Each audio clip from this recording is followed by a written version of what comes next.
Hello, fellow mestizos. This is David Steinbrecher reporting on top of the Yamna Student Library. I'm here with fellow best friend Arthur Rockstein. So what do you know about South American art?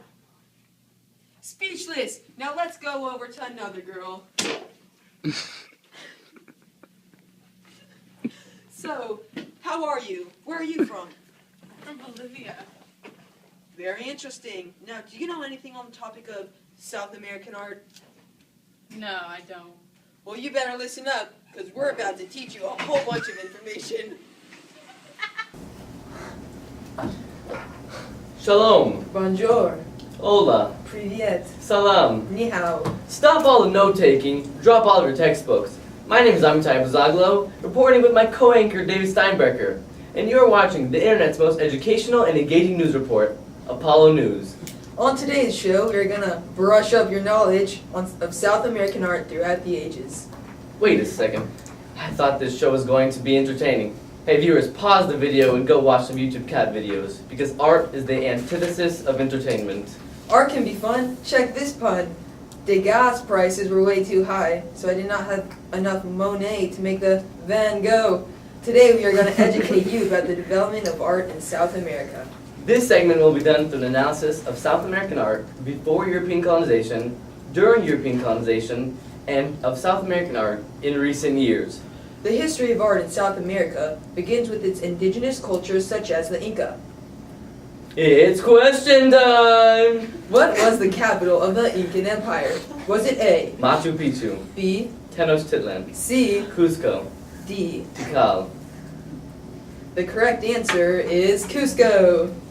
The Incan Empire was located in Peru, in the Andes Mountains, and was the largest empire in South America before European colonization.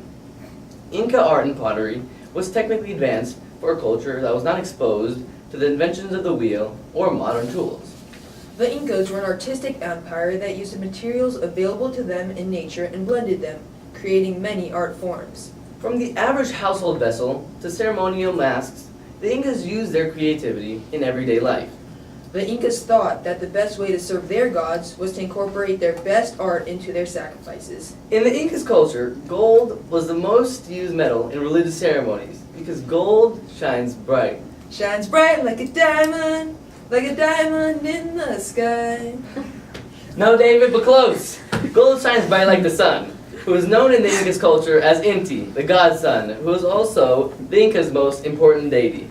Because their favorite metal was gold, the Incas would make gold vessels and plates designed for ritual ceremonies.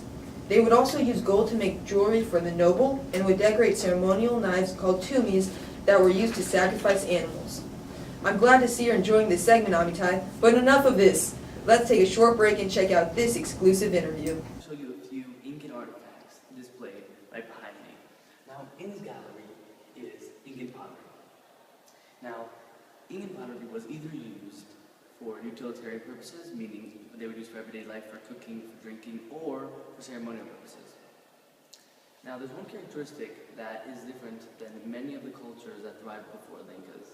So unlike those cultures, Incan pottery never had any human shapes on them. They either had geometric patterns or heads or bodies of animals on them, just like this fox right over here. Also, the pottery that was used for ceremonial purposes was, inside the pottery, the Incas put food in them and set them aside for a sacrifice to the gods. Thank you so much. Have an amazing day. This week's shout out goes to Miss Douglas's home ec cooking class at the West High School in the North. Why did the Europeans bring slaves from Africa to the New World? Was it A, There were not enough natives. B, Natives died from disease. C, They felt like it. or D? They cost less than the natives. The correct answer is the natives died from disease. Now let's explore the colonial era of art in South America.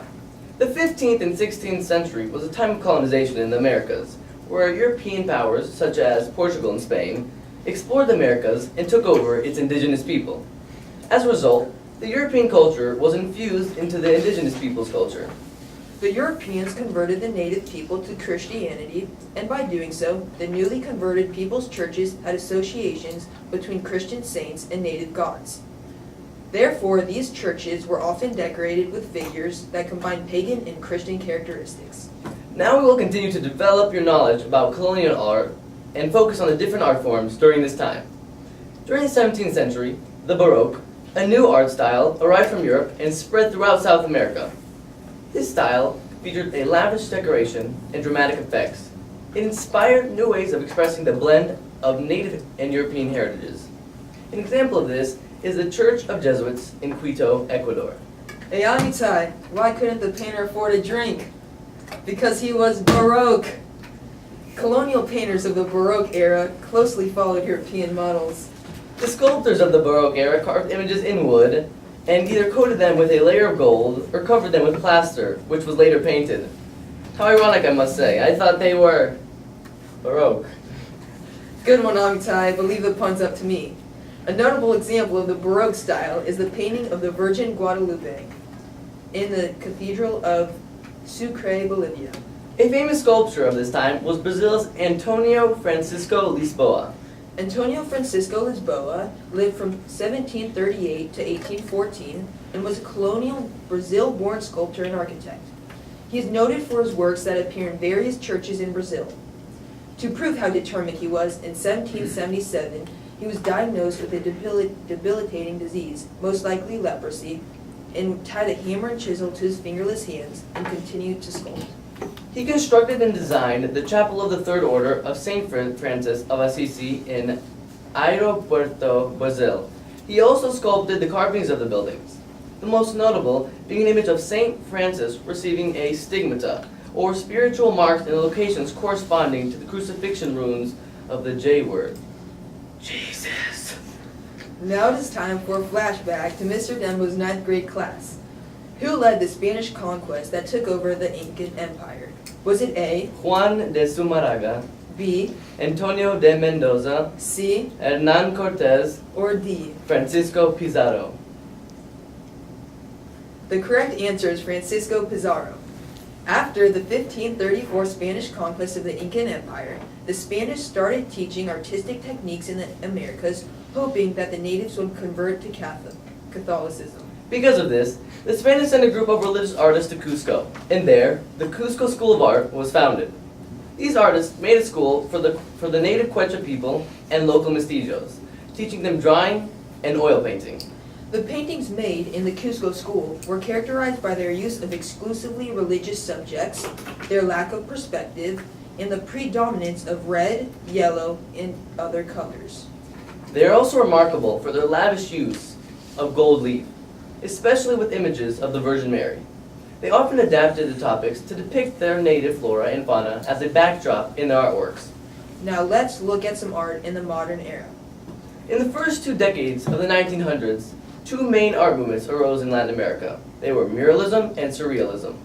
Muralists in Brazil and Argentina dignify representations of native peoples, whereas surrealists try to portray the world of dreams and the unconscious by painting images from their own imagination. One of the most famous artists of the 20th century in South America is abstract expressionist painter Roberto Mata, who lived in Chile and developed a highly personal version of surrealism. Mata was a man who expressed his opinion into his art. As a result, he responded to many horrors going on in the world around the 1940s, such as World War II. Many of Mata's paintings from this period incorporate menacing, machine-like contraptions and symbolic human forms.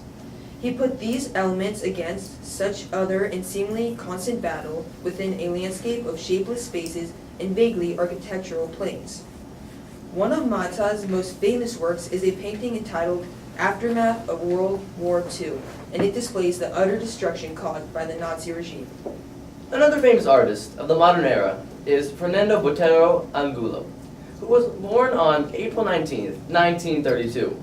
His works feature a figurative style known by the name of Boterismo, which gives his work an unmistakable identity. Botero depicts many things in his artwork, scaling from women and men to historical events. Fernando Botero's distinctive style of smooth inflated shapes is easily recognized today. This has been fun, but time is up. I hope all of you viewers out there have learned a thing or two about South American art. We'll see you next segment when we discuss how much time it takes David to make his hair look so silky smooth. Only on Apollo News.